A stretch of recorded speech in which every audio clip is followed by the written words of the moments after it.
สบายดีทักทายสบายดีเนาะสาว YouTube เนาะทุกคนทางไลน์ที่ติดตามมาน้องมาตลอดเนาะทุกคน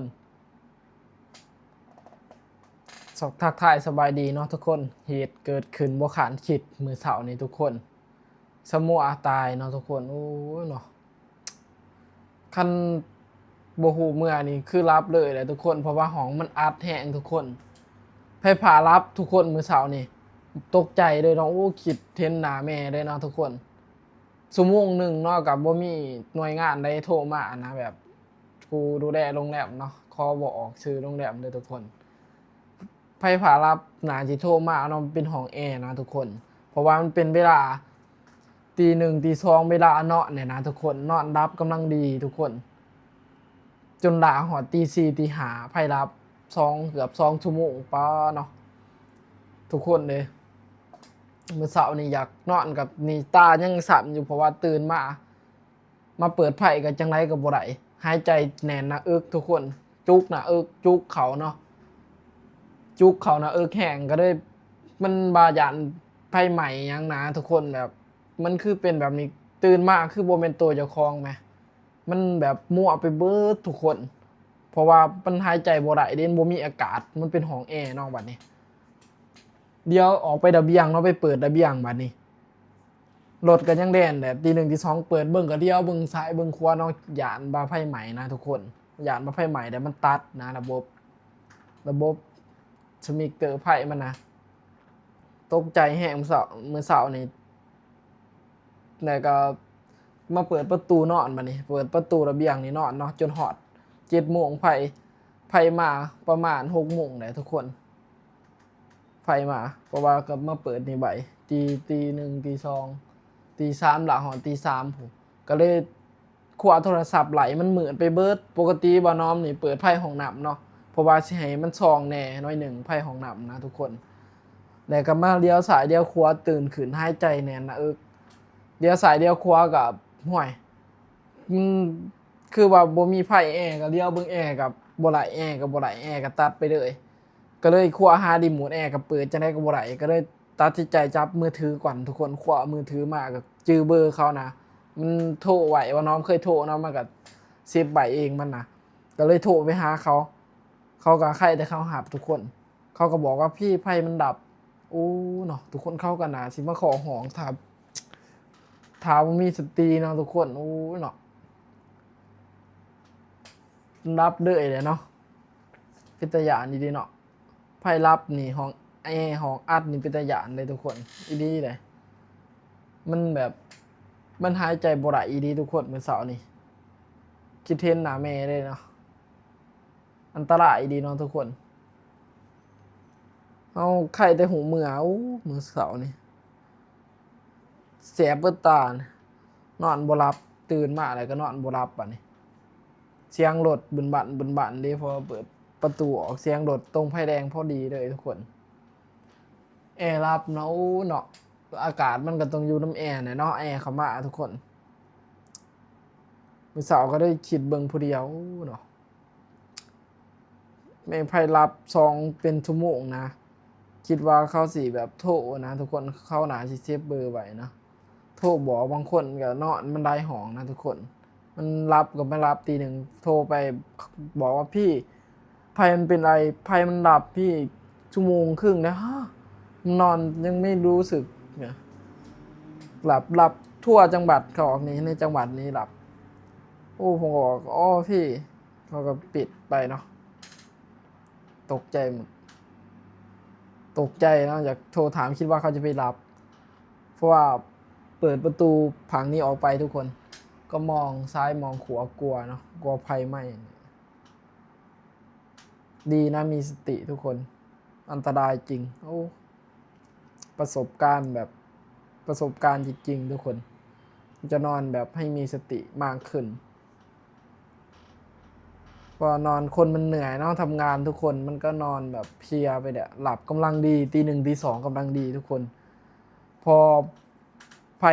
ฟหลับบัดนี้โอ้เนาะคนมันสิหายใจอย่างไรเอาอากาศนะทั่วห้องสมมติว่าแอร์มันเปิดเขาในห้องนะทุกคนเต็มเนาะบัดนี้มันแอร์มันรับบัดนี้มันก็เฮาหายใจนะ มันก็สิเบิดไปคือออกซิเจนแหละเนาะเป็นชั่วโมงมันก็สิเบิดนั่นแหละอากาศในนี่มันแน่นนะจุกเลยทุกคนโอ้เนาะยังว่าคิดอยู่โอ้เนาะถ้าบ่ฮู้เมื่อนี่สิเป็นจะได้เด้เนาะทุกคน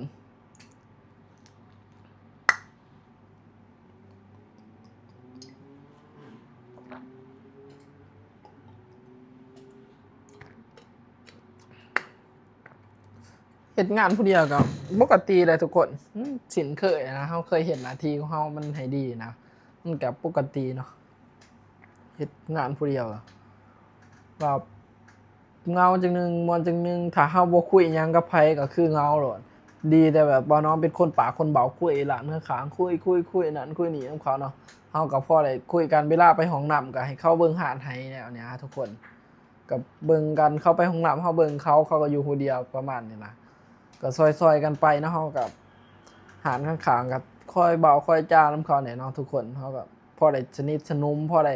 เวลาเฮาไปเอาของเขามาส่งนะของผากมาแต่หารมาส่งเดี๋ยวก็จังผากหารน้ำเขาคายให้เนาะทุกคนเนี่ยนี่คือไปห้องน้ำปวดเบาวอเนาะทุกคนก็อาศัยหารข้างๆหั่นแหละเนาะทุกคนนี่แหละเนาะกับเมื่อยบ่กับเบาแล้วเมื่อยกับปกติเนาะทุกคนก็เฮาเคยเห็นมันสิ้นคันว่ามาแดกๆน่ะมันเมื่อยแบบเฮาสั่นเช่นที่เฮ็ดหยังบ่เป็นเนาะพอเฮาเคยแล้วมันก็ปกติเฮาบ่ต้องแบบปวดลั่นเจ้าของหั่นนะแบบปวดลั่นกูสิเฮ็ดได้บ่เนี่ยนี่นะโอ้เนาะทุกคนนี่มันผ่านไปแล้วเฮาโตๆไปแล้วเนาะทุกคนเฮาก็โตไปตามอายุตามวัยเนาะคันว่าเฮาแก่ก็คือว่าเฮาแก่เนาะแบบเฮ็ดหยังบ่ได้นะอันนี้เฮาก็ได้เนาะเฮามีแต่เฮ็ดหน้าที่ของเฮางาน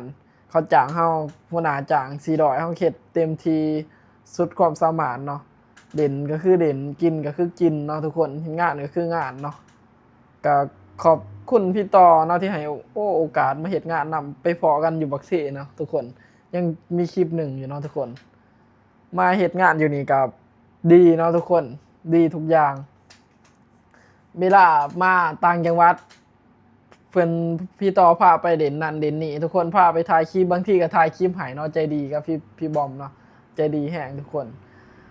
จากเขาบ่เคยขึ้นเครื่องเขาก็ได้ขึ้นเนาะทุกคนเพิ่นพาขึ้นเนาะก็ได้ประสบการณ์หลายอย่างเนาะทุกคนเฮ็ดงานได้แฮงแบบคือแบบเฮาได้ไปเที่ยวนะทุกคนได้ไปทุกที่แบบจังหวัดนั้นจังหวัดนี้เฮาบ่เคยไปก็ได้ไปเนาะทุกคนคือภาคใต้ภาคเหนือนี่ก็ได้ไปเบิดแหละทุกคนแถวกรุงเทพก็ได้ไปเบิดแหละเฮาก็เห็นเบิดมันเว้าง่ายๆทุกคนเฮ็ดงานอบอุ่นนี่มันบ่เบื่อพอหยังพอเฮาได้ไปเฮาอยู่เฮ็ดงานที่บ้านเฮาก็ได้ไปที่บ่อนอื่นเนาะสมมุติว่าร้านอาหารเนาะทุกคนร้านอาหารเฮาอยู่กับมันจนนั่นแหละเนาะทุกคนเบิดปีเบิดชาติเฮาก็อยู่ร้านอาหารเฮาสิเอาเวลาอะไรแบบหรือว่าเฮ็ดเงินเสริมเฮานะทุกคนแนวนี้ก็เลยบ่น้อมกับโชคดีเนาะที่ได้แบบงานแนวนี้แน่เฮาก็มีแบบเวลาเฮาสิไปงานเฮาก็ได้ถ่ายแนวนี้ก็ในห้างเฮาก็ถ่ายได้เนาะปกติถ่ายแบบบ่เวลางานก็คืองานนะทุกคนเฮาก็ถ่ายแบบต่างกล้องใบแนวนี้นะต่างใบเฮาก็เฮ็ดงานของเฮานะเฮ็ดหน้าที่เว้าง่ายเฮ็ดหน้าที่เฮาเต็มที่เนาะให้คืออยู่ผู้เดียวนี่ก็เราต้องเฮ็ดหน้าที่ของเราให้ดีที่สุดเนาะทุกคนเรื่องเงินเรื่องค่ำเนาะเฮาก็เก็บดีๆให้เพิ่นเนาะทุกคนต้องซื่อสัตย์กับเพิ่นเนาะเฮาจังสิเจริญรุ่งเรืองไปหน้าเนาะทุกคนเฮ็ดนี่แหละไปนะเนาะทุกคนซ้ำๆด้วยเนาะทุกคนพอได้ไปอยู่บ้านเฮาเนาะทุกคนไปหาเฮ็ดคลิปเฮ็ดของอยู่บ้านเฮา